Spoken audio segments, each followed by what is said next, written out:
How we doing? I am your host, Robert T. Gardner Jr., also known as Dr. Rob. Welcome to Station BOB. And let me tell you a little about thee. I am a kid from a Harlem hood who turned out good. I got educated like I should. Now I know how to help you grow to become the best of your being in life, love, and work. With that said, I am here to provide you with some clarity associated with the perplexity of the challenges in your life, love, and work. So, without further ado, let's get down on it. Enjoy the show.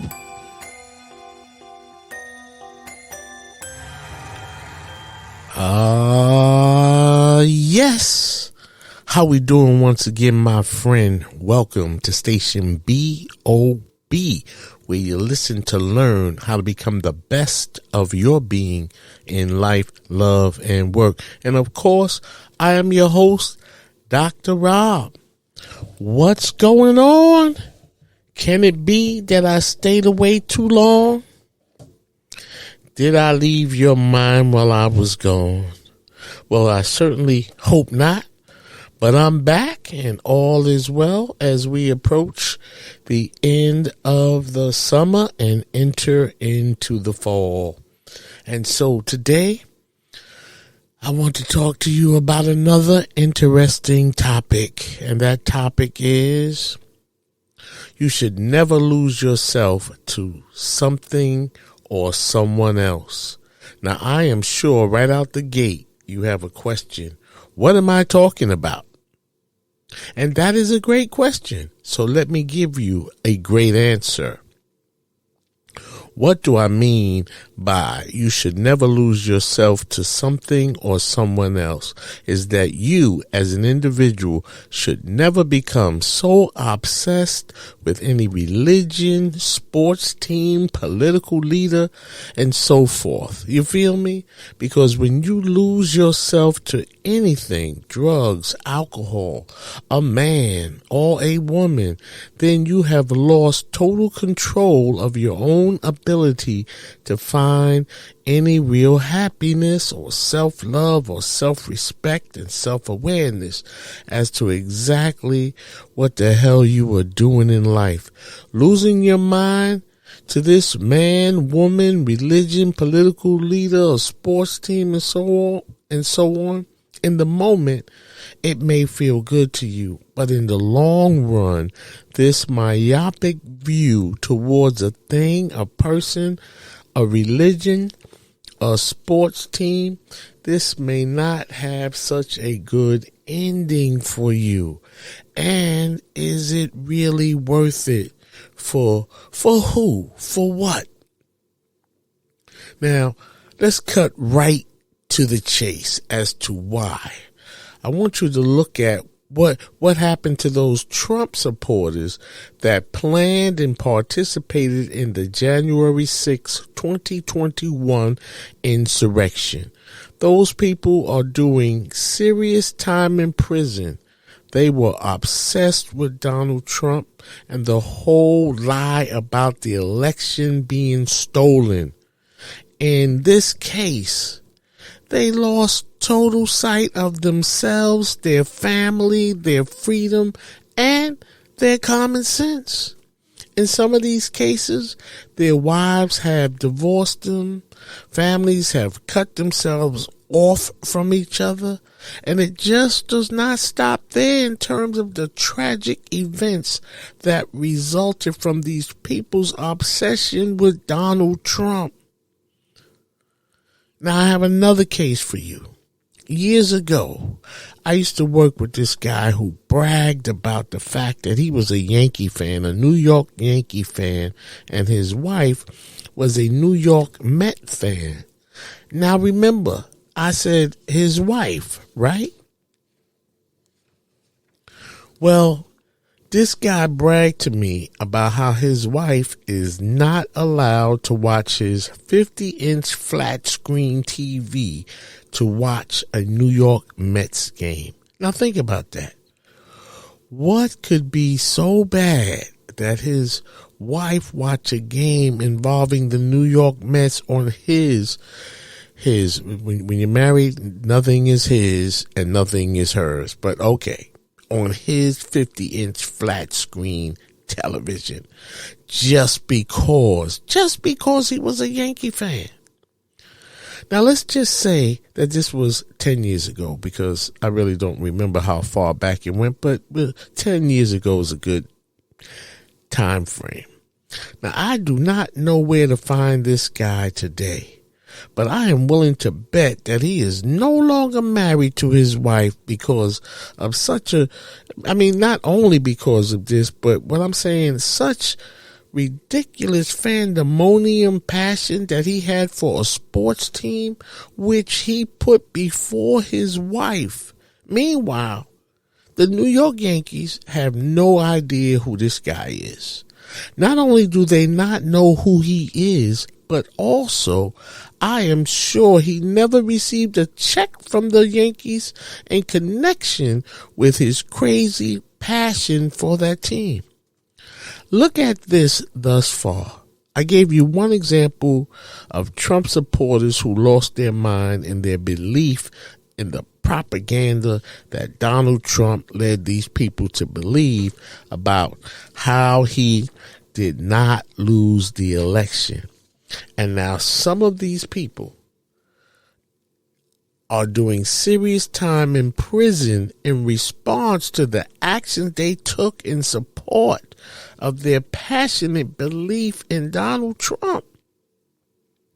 Heck, I will use myself as an example of a person who had an obsession with his sports team, the Pittsburgh Steelers. I mean, I was all the way in, but not to the point where I would be considered just a crazy fan. But I was in deep. And what I discovered is the emotional level spent on watching games and carrying the losses into my personal life, and the effect on me when the Steelers lost a game. This helped me, strangely enough, to see very clearly how badly this was affecting me. I was scared to watch sports shows later, subsequent to a Steelers loss. All the sports shows come on during the week, and then they start talking negatively about your team.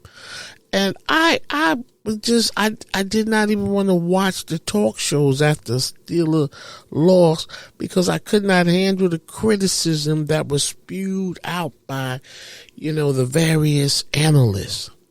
And I found that over time, this whole football thing with the Pittsburgh Steelers was affecting me in a way that did not make it fun anymore. I started thinking about, why am I so crazy about this sport? It stresses me out. I cannot control the outcome as to whether they win or lose. The Steelers do not know me. I do not receive a check from the Steelers. And eventually I said to myself, what the hell is this football thing all about? Why am I acting like this? And the Steelers, they don't even know me. I never received any season tickets, not even to one game. So this epiphany that I had helped me tremendously, in that I came to my senses and was able to watch games with passion, but also with a rational viewpoint. And that is that it was just a game that, has no impact on me. And I can, it's not going to help me pay my mortgage. It doesn't help me pay my phone bill. And it doesn't determine whether I live or die. Hence, this is why I say never lose yourself to something else. I have family members who are are devout Christians, and they have become religious zealots. And it is and has caused such a rift in the family that I cannot even, there's so many issues that have come about because of this. I would have to do 10 podcasts just to go over this foolishness with you. My family members' obsession with Jesus Christ is beyond religion. And I do not say this as an atheist or a non-believer. That's not what I'm doing here. I say this as a person wondering what the hell happened to my family members. They have lost their ever-loving mind to their religion. Oh my God.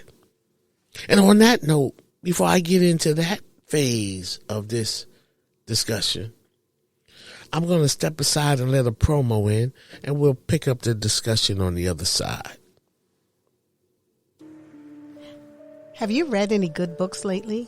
Your host, Robert T. Gardner Jr., also known as Dr. Rob, is the author of 3 great books. In his first book, The Choices We Make, Robert takes a look at relationships to help readers learn how to have a good relationship with themselves before they can have good relationships with others. In his second book, Access Denied, Robert brings an eye-opening perspective about what happens to children and fathers when their relationships with the mothers of their children end on bad terms. Robert explores what he calls child porn, when a parent, usually the mother, uses a child as a weapon to hurt the other parent. Robert provides a let-go lab in his book to help parents find positive ways to resolve their issues in the best interest of their children. Light Up Your Life is Robert's latest book. Robert writes about the fact that we are all born with a special God-given talent. Even though we are all born with a special talent, most of us miss our true calling. In this book, you will learn how to find your special talent and light up your life so that you can become the person you were born to be and live a more fulfilled, purpose-driven life. Books are available at barnesandnobles.com, amazon.com, and Robert's website, relationshipreadiness.org. Thank you, and back to the show. Okay, welcome back. Now, when I say things have gotten bad between even me and some of my just overzealous religion or obsessed family members, it is real bad.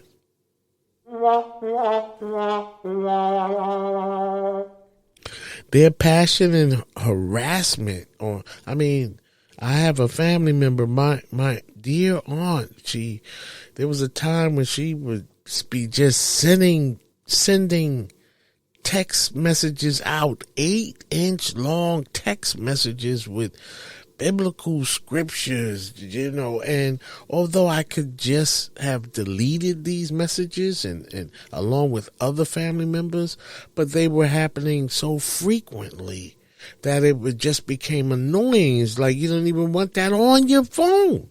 For God's sake, stop sending these texts.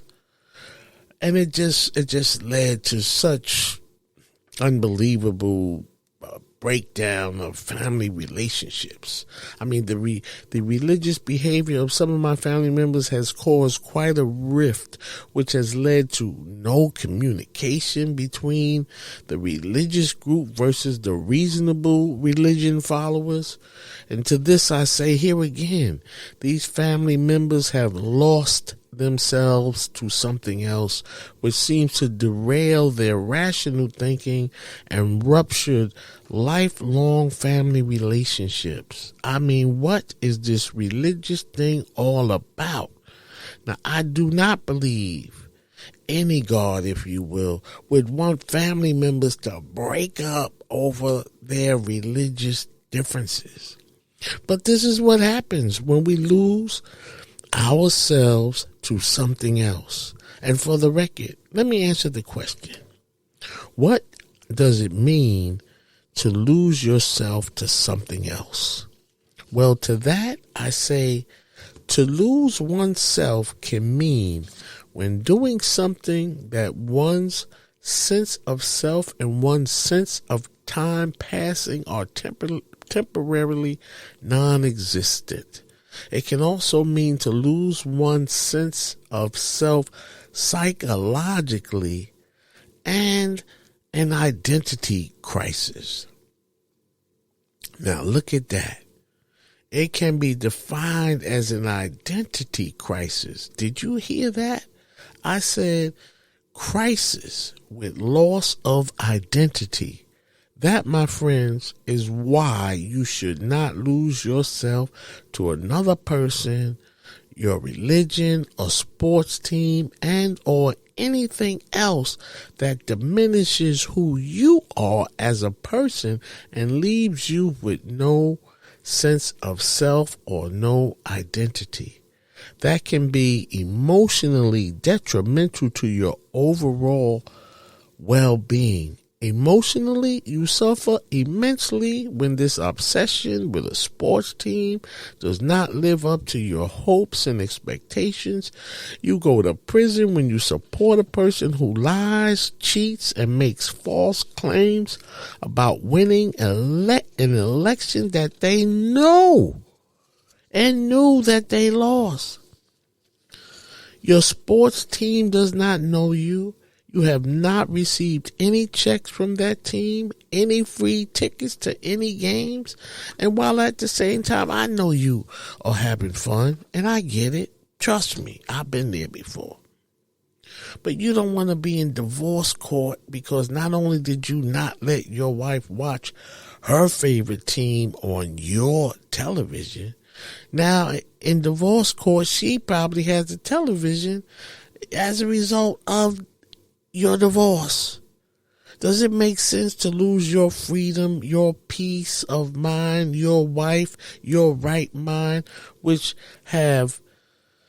you have lost as a result of your passion over something that you have no ownership or any other meaningful connection other than fandemonium? Think about that. And then think about yourself and take back your identity and understand that all of this is either here for entertainment or some source of spiritual curiosity or satisfaction.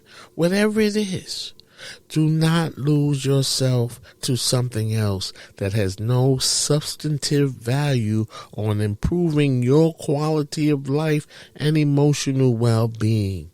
And on that note, my friend, I'm going to leave it right there. I'm going to leave this right there. And I hope this was of some benefit to you. And hopefully you work to keep the focus on you, because that is a great way to find true happiness and not allow yourself to find false senses of joy outside of yourself, because real happiness, true happiness, and joy starts with you from the inside out. And on that note, as I said, I'm going to leave it right there. And remember, as I always say, love is not supposed to hurt, and life is good even when it ain't. And so, my friend, until we meet again, I'll talk to you later. Peace.